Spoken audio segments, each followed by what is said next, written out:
অনেকেই জানতে চাচ্ছেন আমি কিভাবে চারাগুলো করি। এখানে হচ্ছে সম্পূর্ণ কোকোপিটের উপরে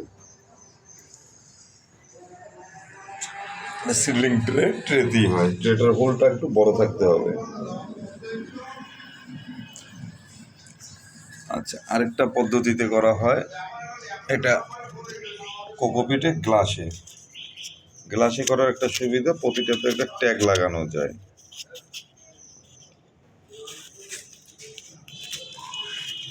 গ্লাসের রেজাল্টও ভালো আসে। এই হচ্ছে গ্লাসের চারার।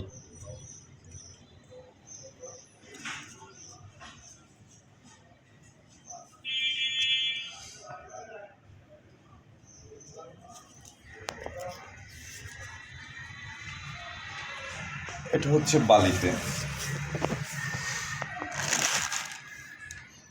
এটা সম্পূর্ণটাই বালির মধ্যে।